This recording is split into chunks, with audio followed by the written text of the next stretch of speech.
What's up guys, welcome again to another new video.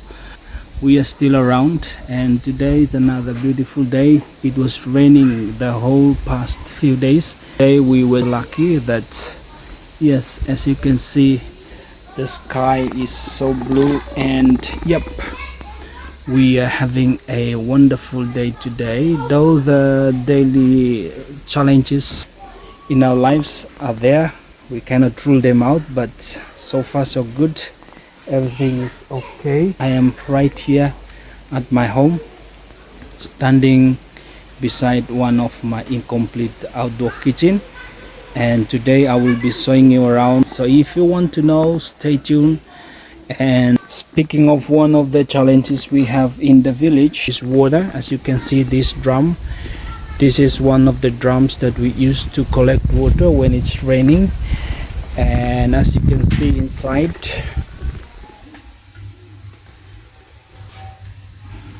those are some waters that we collected from the previous rain. And yes, we have been facing these challenges for many years, and these are some of the cabbage that we have grown in our village. And fortunately now that is currently damaging all these crops at home. They usually come and destroy all the leaves and leave nothing behind us. This is my tiny house. I've built it for 9 years or so now. I've constructed it since 2018 and it's still incomplete. And right up there is solar light. Speaking of no electricity at home, so we have to live in our own means, and we manage to survive day by day.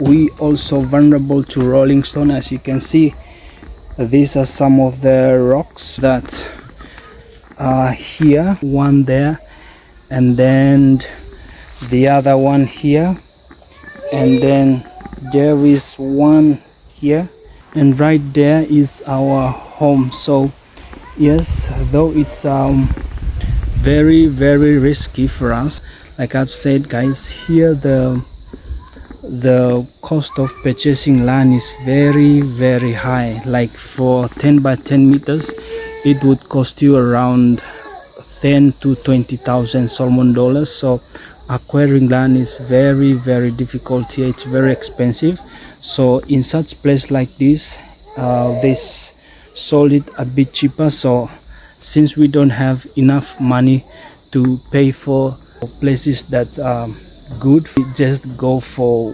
whichever that is cheaper for us to. Speaking of local remedy, this plant, as you can see here, is one of the local remedy that we have at home. It is good for women who have just give birth. It is believed to help them with breastfeeding. It helps milk production.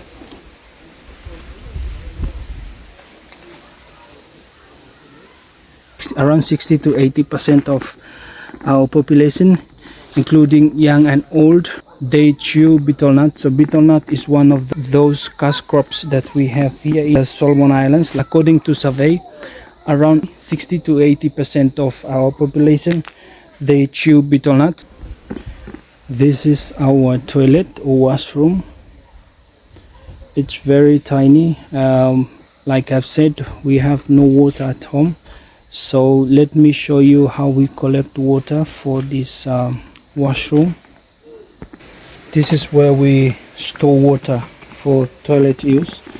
So usually the rain falls on the roof through this gutter. So when we use the toilet, we collect the water from the drum and then use it in the washroom. So that's how we survive without water here in the village. This plant is also one of those useful plants we normally use to cure some diseases like ulcer.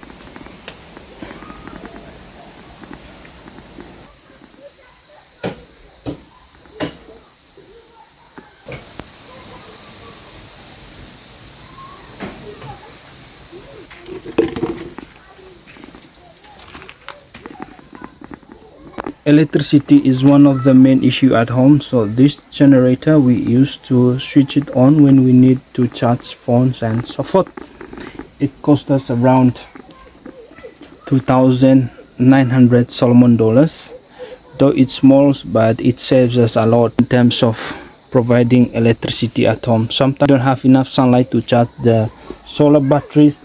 We switch on this generator to supply us with electricity. The land is fertile and we have a lot of green vegetation around. We were so blessed to have a lot of green grasses and trees compared to other places. I know for sure they don't have enough of these green plants, but here the soil is fertile and we have a lot of green grasses, so that is a blessing for us. Speaking of the government services to its people, this is one of the services that the government provide for us through foreign aid.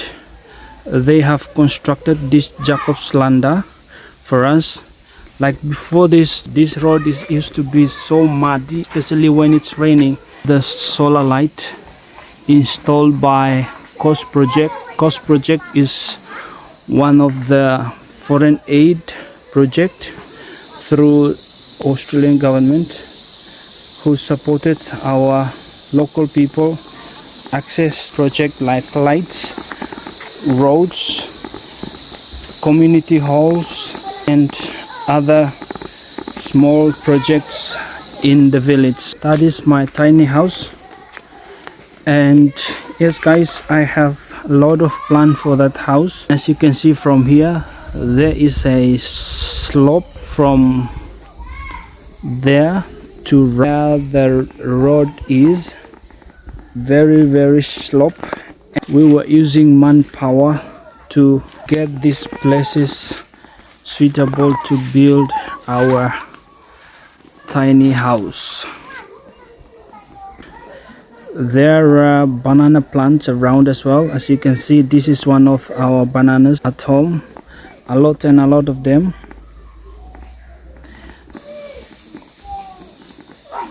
Comment in the comment section if you have this plant or if you recognize this plant. Let us know.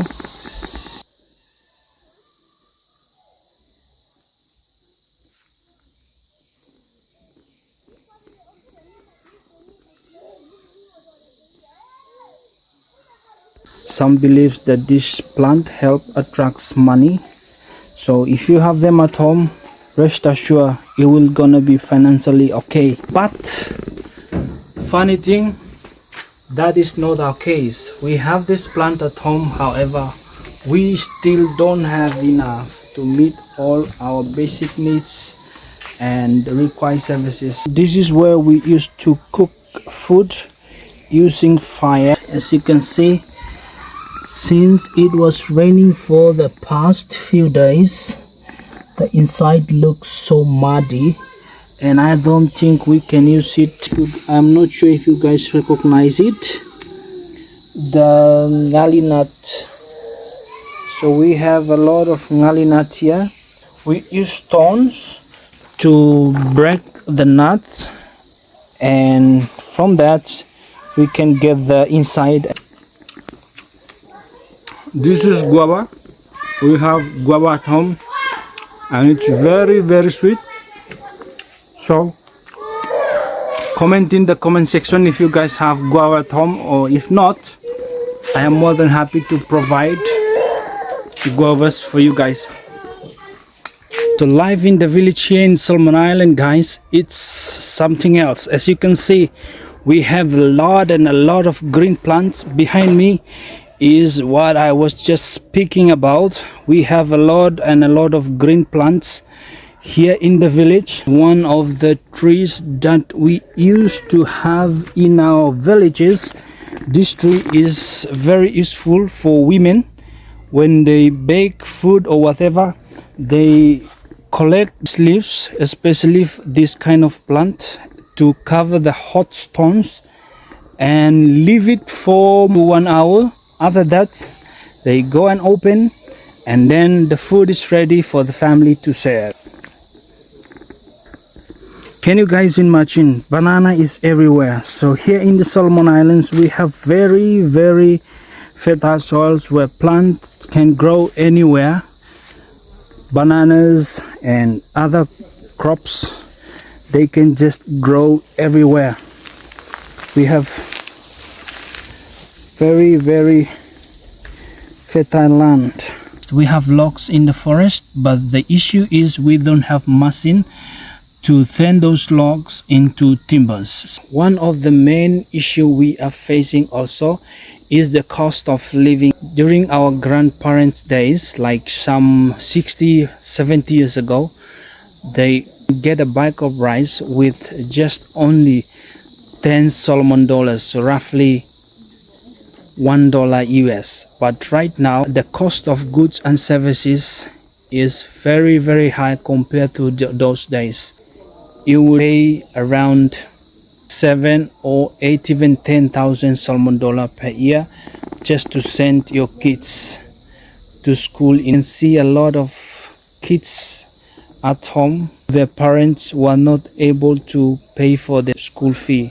In the Solomon Island, the government are the one responsible to meet all the expenses. However, to send someone overseas to get proper medical treatment, it's gonna cost you and your family. So it is a sad story here in the Solomon Islands. So we still need a lot to be improved here in the country in terms of, you know, providing service to our local people. So guys, I will end the video here, but again, if it's your first time, feel free to subscribe, share the video, like, tell a friend to support, and do stay tuned.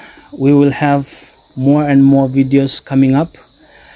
I'm about to launch a barbershop, guys, so look out. If you are in Honiara or in Solomon Island, look out for my barbershop. I've already registered it and I am going to get the license from Honiara City Council very soon. So if you are planning of coming to Solomon Island and need barber service, why not just reach out. I will confirm to you guys the actual location in a few weeks time, but just for heads up, I am going to establish a barbershop here in Honiara. One of my dreams is to turn this tiny home into a homestay so that I can accommodate people who are coming in from overseas and don't want to stay in the very expensive hotels. They can come and stay with me in my homestay. So if you guys want to escape from the street chaos, just come talk to me. I'm more than happy to provide for you somewhere to stay. It's about 20 minutes ride from the main town to where I am living right now.